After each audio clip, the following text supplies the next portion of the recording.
Et pour enchaîner directement avec la fabrication de ma boisson, le kombucha que je vous présente déjà, qui a subi sa première fermentation. Le but de cette vidéo est tout simplement pour vous dire ceci, et même lorsqu'on va en vacances, il est possible de pouvoir transporter sa boisson, transporter sa boisson pour l'avoir toujours avec soi, non? Donc, parce que beaucoup pensent que c'est une chose impossible. De même pour mon kombucha, je peux aussi le faire. Pour mon lait de kéfir que j'ai fait hier et qui est déjà, vous voyez, qui est déjà prêt pour être filtré. Donc, c'est déjà fermenté. Donc, chers auditeurs, c'est juste vous encourager à vous organiser pour pouvoir aussi, lorsque vous partez, prendre votre champignon avec un peu de son starter et pouvoir faire le voyage pour continuer à boire votre boisson, pour ne pas interrompre votre cure de désintoxication. Donc, c'est juste pour vous dire que c'est possible. Et si je le fais, vous pouvez aussi le faire. Merci et de suivre Diane Aubry, ma vie au quotidien. On se soit à Naples, à Ischia, une île près de Naples. Donc ça c'est la maison où nous logeons pour quelques jours. Donc c'est l'appartement avec angle cuisine, pardon. Dans le kombucha, voilà les bouteilles déjà propres.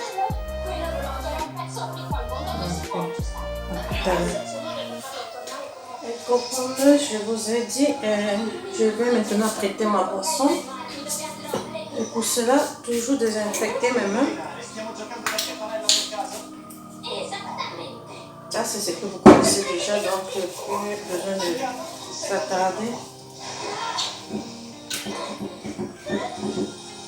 Comme je disais, je suis à Naples. Pardon, je suis sur une île de Naples, non? Ici, on appelle Ischia.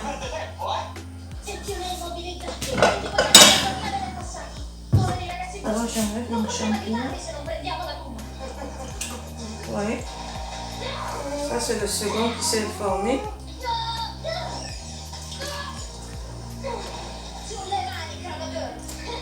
Ça c'est le premier.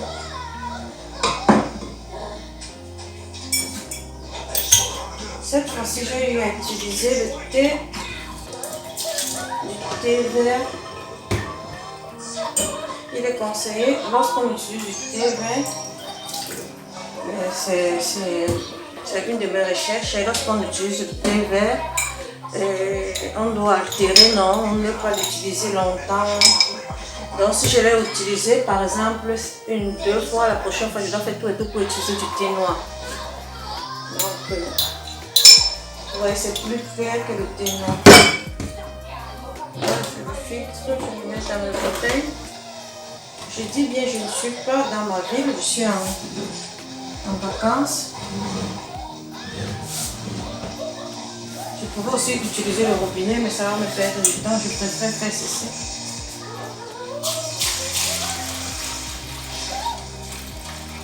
Je disais que ça c'est le second bol de kombucha que je suis en train de vous la faire. Alors, un conseil que je vous donne pour voyager, non, malgré pour ceux qui voyagent en voiture, parce que c'est conseillé pour ceux qui voyagent en voiture et qui veulent voyager avec le kombucha. Ça c'est le couvercle du bol. Moi c'est comme ça que je fais. J'ai couvert, j'ai serré bien et puis je l'ai mis dans la voiture et on a voyagé avec.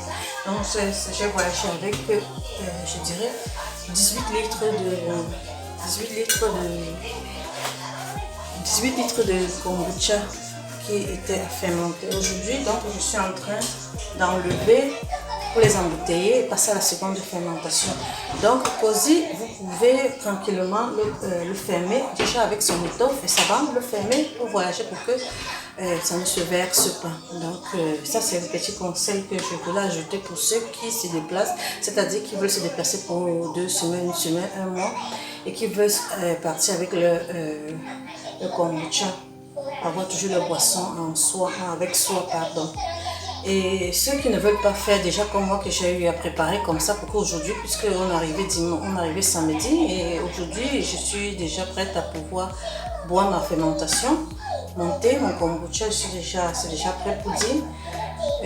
Ceux qui ne veulent pas voyager comme ça, prennent, comme on dit, et comme je dis toujours, le champignon, ils mettent dans un petit bocal avec son starter et arrivé là où ils vont, ils préparent le thé et ils fermentent le thé. Et puis après 1 semaine, disons 10-11 jours, et la boisson fermentée, pétillante sera prête.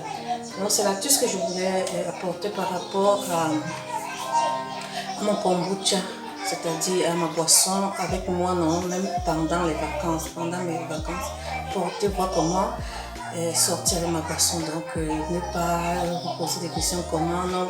Par exemple, j'ai une amie qui a dit non, moi j'ai eu à faire, mais avant de partir, j'ai tout vu, parce que comment faire pour transporter et tout, parce que les secousses, non, tranquillement, vous le faites, vous faites comme d'habitude, à vous de voir, non. Par exemple, ça, j'ai déjà embouteillé ceci. Voilà ce qui est déjà embouteillé. On va passer à la seconde fermentation. Ceci aussi, je vais enlever le champignon avec déjà mon couvercle. J'enlève mon champignon. Voilà. Le premier et le deuxième. Et voilà. Donc, j'ai déjà mon bol de champignons avec la boisson déjà prête pour la seconde, pour la prochaine boisson de thé à fermenter. Donc, je vais filtrer.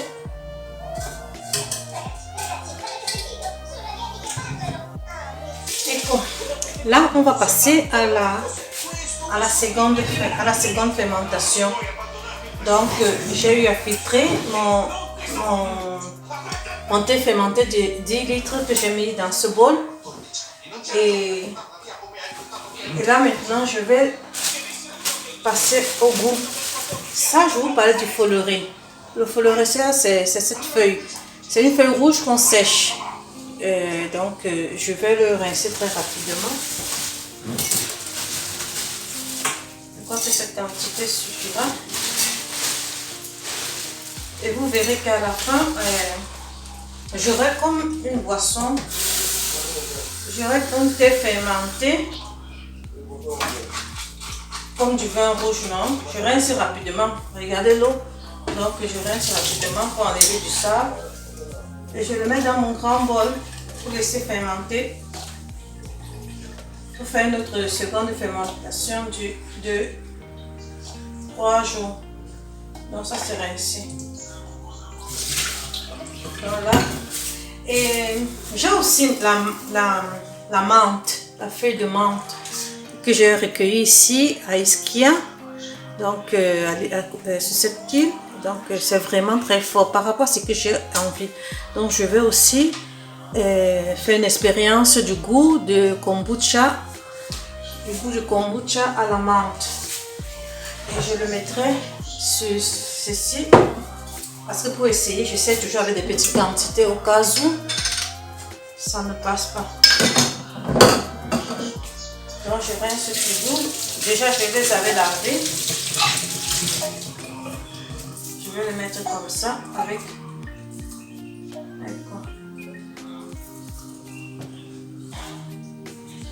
donc pour que ça soit bien.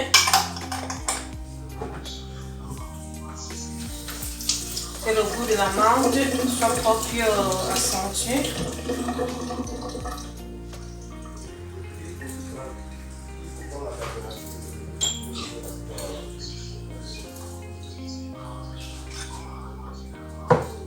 D'accord. Donc aujourd'hui, ça c'est les deux goûts que je m'attarderai. C'est-à-dire au folleret et à la menthe.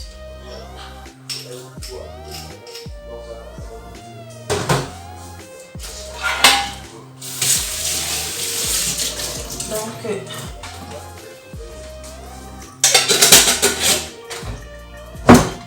si vous recommencez à regarder, ceci, vous voyez, le folleret commence déjà à donner de sa coloration.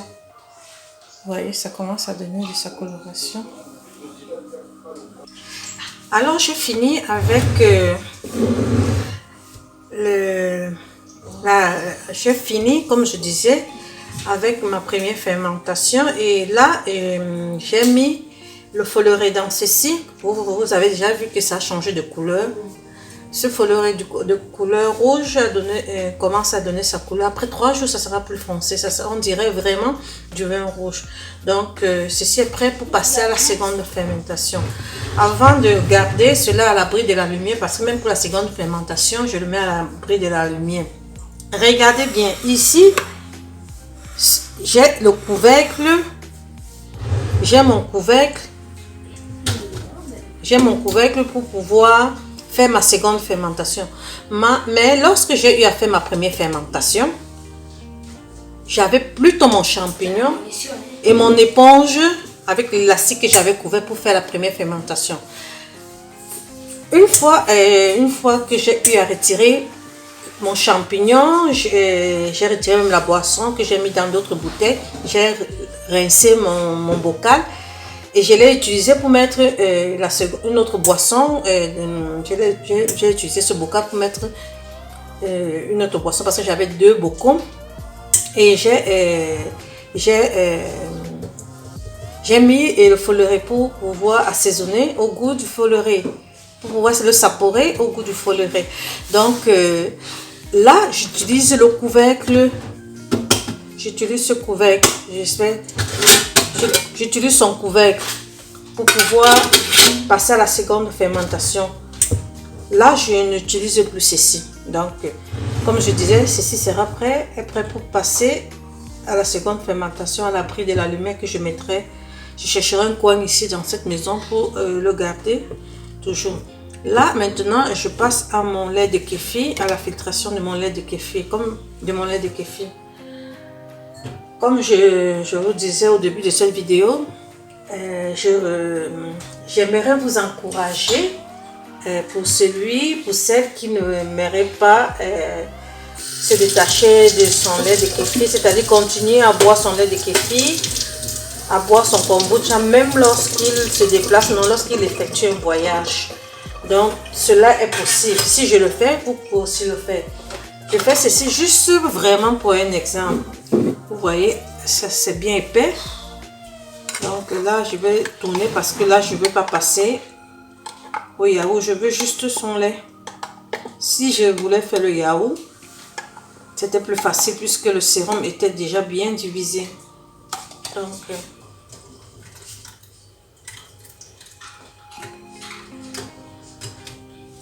ceci a fait moins de 24 heures. Parce que je l'ai fait hier soir, il était 21h. Et ce matin, maintenant je crois qu'il doit être 18h et le voilà, il est déjà prêt.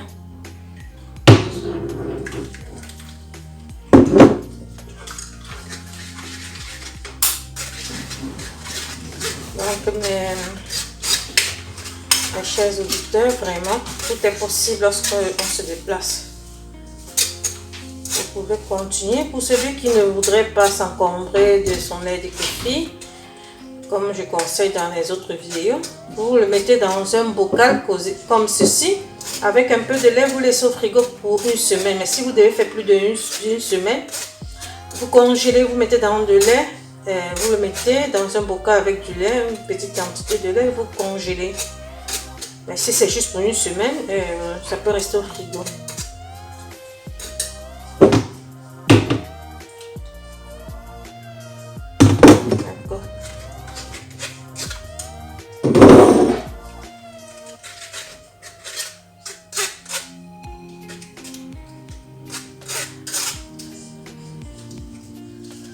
Il y a un dessert vent dehors.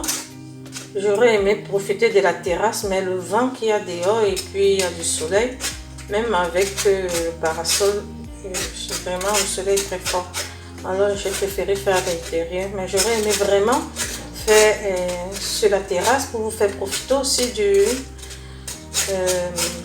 l'atmosphère, non, vous faire profiter du paysage, de la mer, vraiment.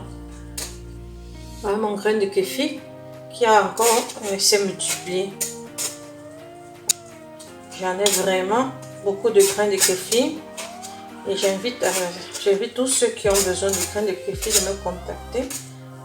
Sinon, je serai obligée de le mettre comme engrais pour mes plantes, surtout la plante d'aloe vera.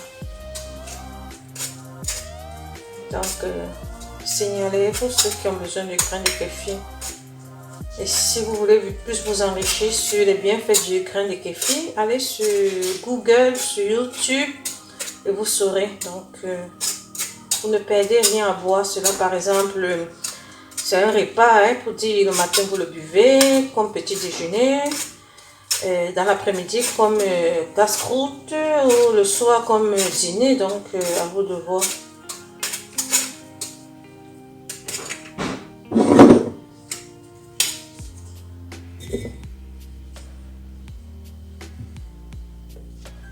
D'accord. Le bocal, je rince toujours.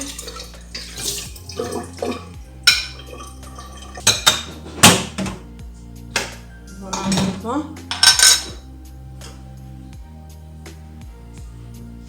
D'accord. Ceci est plus liquide, mais ça va. C'est le lait de kéfir. Le plus important, c'est avoir ses bienfaits. Alors ceci, pour toute la famille, et pour profiter surtout de ces bienfaits acide folique, acide K, enzymes, régularise la flore intestinale. Et j'en passe. Donc je n'ai plus besoin de perdre mon temps pour vous le dire. Si quelqu'un vraiment intéressé, il ira faire plus ses recherches pour avoir un ajout de ce que je dis. Donc, si quelqu'un, ça ne dit rien à quelqu'un, même si tu dis tout, même si tu lui dis que ça le truc d'immortalité, il ne comprendra jamais. Ça c'est la triste réalité.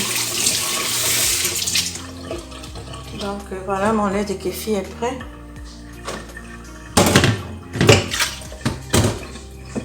Voilà mon grain de kéfir. La dernière fois avec Olga, je vous ai fait voir quand j'ai eu à laver. Comme je disais, les matériels en inox ne sont pas conseillés, mais je l'ai laissé. J'ai laissé mon tamis que j'utilise généralement pour le grain de kéfir. Cet tamis, je l'utilise pour le kombucha parce que je ne suis pas en direct avec mon kombucha, tandis qu'avec le grain de kéfir je suis en direct. Donc il est indispensable vraiment d'utiliser le tamis en plastique, mais comme aujourd'hui c'est pas tuant, donc je rince mon bocal toujours à l'eau chaude ou au bicarbonate ou au vinaigre. Mais là, comme je viens de le retirer, je vais rincer juste à l'eau chaude. Oui, j'insiste. Donc, lorsque je rince ceci, je remets mon grain de kéfir qui est prêt pour notre fermentation. Mais pour aujourd'hui, je vais laisser au frigo pour 2-3 jours avant de refaire une autre fermentation de mon lait. Parce que le temps de finir ceci, puisque lorsqu'on le fait, il est conseillé avec la chaleur 3 jours, 4 jours, une semaine maxi. Mais il est mieux de le consommer le plus tôt pour bénéficier de ces légumes et de ces bactéries qui ont de bienfaits pour notre transit intestinal, pour notre flore bactérienne. Donc le laisser dans plus d'une semaine, même à une semaine.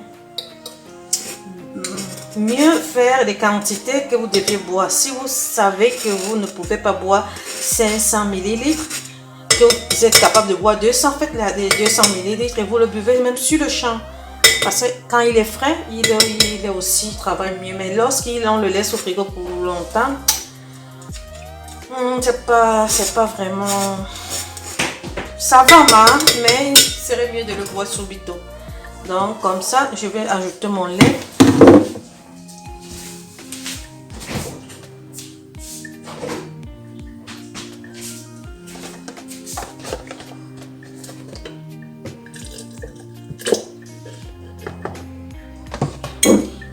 C'est juste comme ça pour le garder. Petite quantité. Juste pour le garder. Pour 2 ou 3 jours avant de refaire.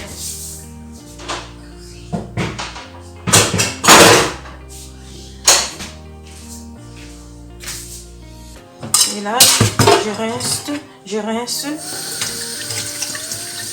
tous les instruments que j'ai utilisés. Seulement à l'eau, pas de savon. Surtout mon tamis, mon entonnoir.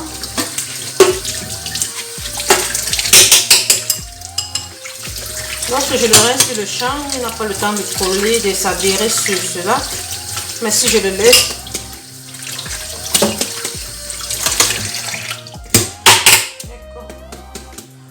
je vous avais présenté ma boisson kombucha et aussi mon lait de kéfir. Pour dire, même durant mes vacances, mes congés, que dire, j'ai toujours ma boisson avec moi. Donc, vous aussi, vous êtes appelés à le faire.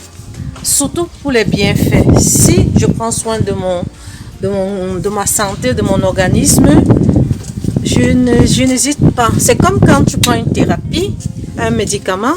Ne me dis pas parce que tu voyages, tu arrêtes ta thérapie, non. Au contraire, tu portes tes médicaments avec toi et tu continues. Donc, c'est si facile, vous avez vu. Donc, merci. Et Magari, d'ici 3-4 jours, avant de repartir sur Padova, pour la préparation de la prochaine boisson fermentée du kombucha. Donc, merci et restez connectés. Vous savez ce que vous devez faire? Likez et partagez. Pour ceux qui ne sont pas encore abonnés, je compte sur vous pour vous abonner. Vous voyez, il y a tellement de vent ici, il y a encore du soleil. J'aurais aimé faire sur cette terrasse, mais disons, d'ici 3 jours, je le ferai. Ciao, ciao!